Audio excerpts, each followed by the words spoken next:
There have been rumors of wrongdoing that turned into a full-blown crisis, which has made many people question the honesty of one of the most well-known speakers in Christian media. There are a lot of serious charges against Joni Lamb, including claims that she silenced critics, hid her finances, and even abused people spiritually. Lots of people think it's time for her to step down or be taken out of charge. The fact that Daystar used non-disclosure agreements (NDAs) is one of the most troubling things about the incident. Daystar has used these legal papers, which are usually used to protect confidential business information, to silence former workers and people who have spoken out against the company.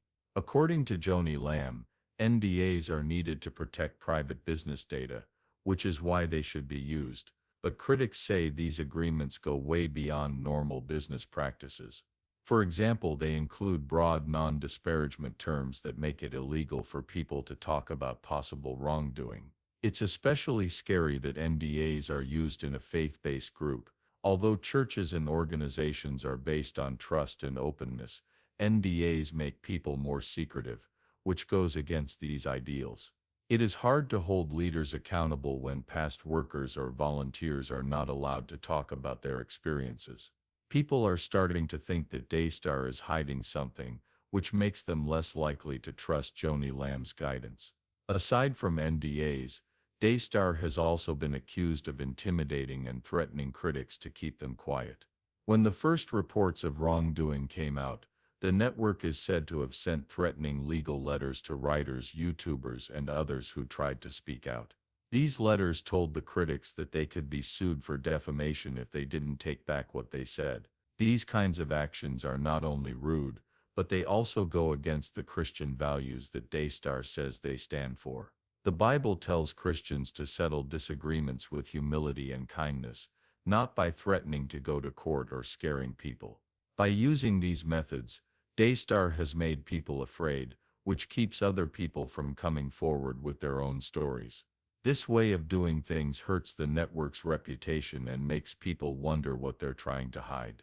What are Joni Lamb and Daystar so afraid of that they are so quick to shut down people who say bad things about them? What Joni Lamb said in answer to the claims has also raised red flags. A lot of people have pointed out that her words show signs of Darvo, which is a psychological trick that abusers often use to avoid taking responsibility. Deny, attack, and reverse victim and offender is what Darvo stands for. In this case, Joni has rejected the accusations, called her attackers' stories into question, and made it seem like she is the target of a campaign of lies. For instance, Joni has frequently said in interviews and public comments that the claims are false and made up, often without addressing the specific claims.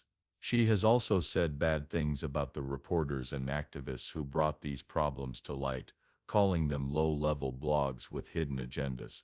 This pattern of behavior not only makes her less trustworthy, but it also makes it hard for the truth to come out. If Joni really wants to clear her name, she needs to directly address the claims and show proof that they are false. An important part of this incident is that Joni Lamb hasn't directly responded to the main accusations against her. She has given comments and been interviewed, but her answers have been vague and hard to pin down. She has not given any solid proof to disprove the claims of mismanaging money, spiritual abuse, or the wrong way Daystar handles abuse claims. That there isn't enough openness is very scary. If Joni really believes she is innocent, she should show strong proof to back up her claim. She has made people more suspicious by not giving any details, leaving many to wonder what she is trying to hide. As long as she doesn't give a convincing defense, the accusations will continue to put a dark shadow over her leadership. It's also been talked about how Jonathan Lamb, Joni Lamb's son, was fired. Jonathan was vice president of Daystar until he and his wife Susie brought up worries about possible child abuse in the company, and were fired soon after. Daystar says Jonathan was fired because of poor performance, but many people think it was because of retaliation because of when it happened. If the claims of revenge are true, it would be a very bad thing to do, and a clear attempt to shut down people who disagree. In addition, it makes me wonder about Daystar's society. Do workers who report wrongdoing run the risk of losing their jobs? If that's the case, it makes people afraid to speak out, which reinforces a mindset of fear and lack of openness.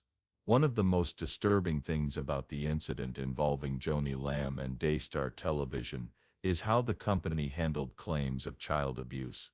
Even though it was said that an internal review took place, there isn't much proof that it was full, thorough, or even believable. Employees and whistleblowers have come forward to say that important witnesses were never questioned and important facts were missed. This lack of responsibility is not only scary, it's truly disturbing, especially when the claims are about children's safety and well-being. The claims were first made public when Jonathan Lamb, Joni's son and former vice president of Daystar, and his wife Susie raised worries about possible wrongdoing. They said that an adult family member had done something wrong and that these claims were not properly dealt with. Instead of acting quickly and decisively, Daystar is said to have done an internal review that many people think was just a front. Whistleblowers say that the investigation was never finished, and that important people who could have given important evidence were never questioned. This makes me very suspicious about the honesty of the process and the dedication of Daystar's leaders to finding the truth. When these kinds of claims are made, especially in a faith-based group, the answer must be quick, clear, and complete. The safety of children must be guaranteed at all times, and any sign of wrongdoing must be taken very seriously. However, the fact that there wasn't a credible review says that Daystar cared more about protecting its image than making sure that justice and responsibility were done. This isn't just a leadership problem, it's also a breach of the trust that funders, viewers, and the Christian community as a whole have in the group. Many questions remain open because there has not been a full probe. Were the accusations properly looked into? Were all the important people interviewed? Were any results written down? If so, why haven't they been made public? These aren't small things. They are very important for figuring out if Daystar really did take the accusations seriously, or if they were just doing what they had to do to look like they were responsible. There will be a dark cloud over the group until there are clear answers to the accusations. This will hurt its purpose and credibility. This is why it's important to have a separate probe. The only way to be sure that the truth is found is for an outside review to be done by someone who has nothing to do with Daystar.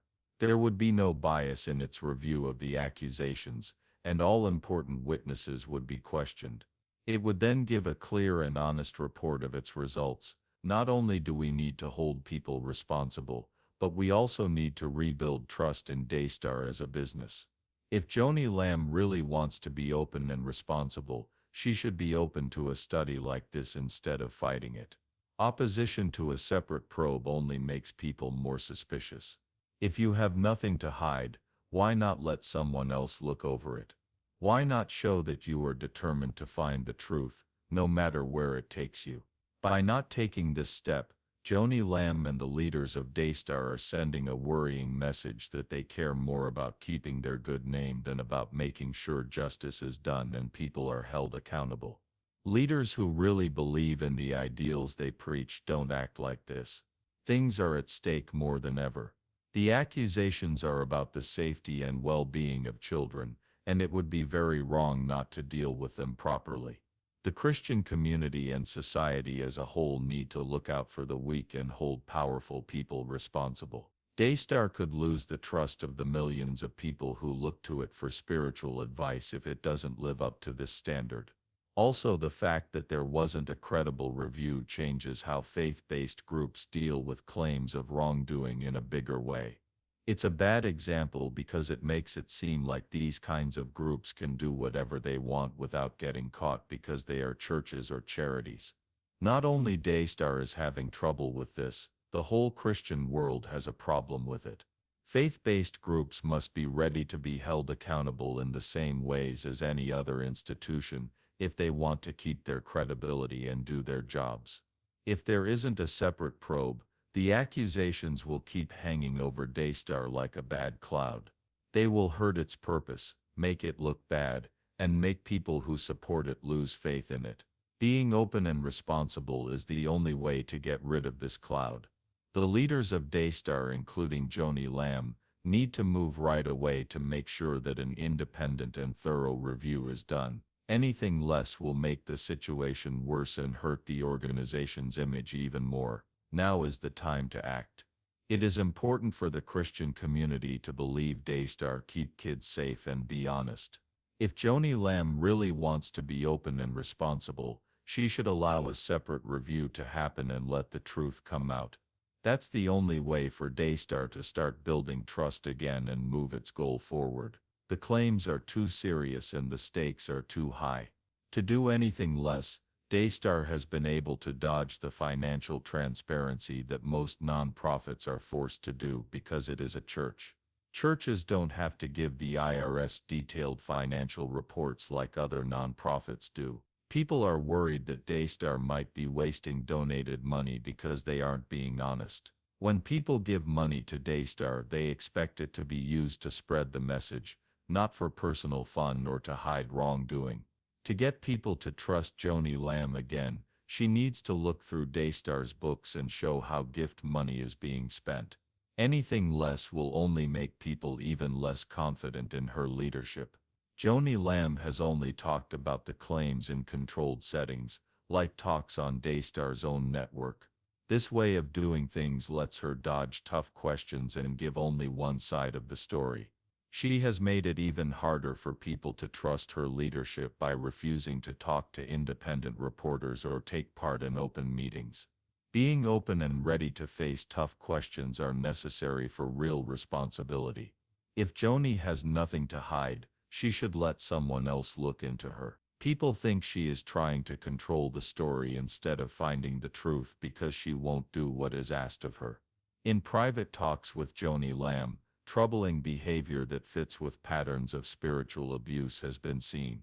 In one recorded meeting, Joni told her son Jonathan that he had to completely obey her. She even said that she was the voice of God in Daystar. This kind of dictatorial behavior worries me a lot, and it goes against what the Bible says about servant leadership. When leaders use their power to control or manipulate others, often in the name of holy authority, this is called spiritual abuse. If these claims are true, they are a big loss of trust and go against the beliefs Daystar says it stands for. The use of threats against people who report wrongdoing may be the scariest thing about this incident. Jonathan and Susie Lamb say that armed security guards have followed them, bothered them, and even addressed them. These acts make people afraid and make it clear that speaking out against Daystar is very dangerous. This kind of behavior is not only wrong, it's also against the law. If these claims are true, they would be a shocking abuse of power and a clear attempt to quiet people who dared to question Joni Lamb's leadership.